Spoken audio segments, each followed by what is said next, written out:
Доброго времени суток. Суток? Нет. Стал кончать в наши полотенца.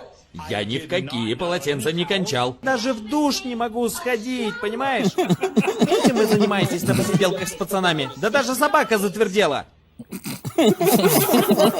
Ладно, неудачно мимо прошел.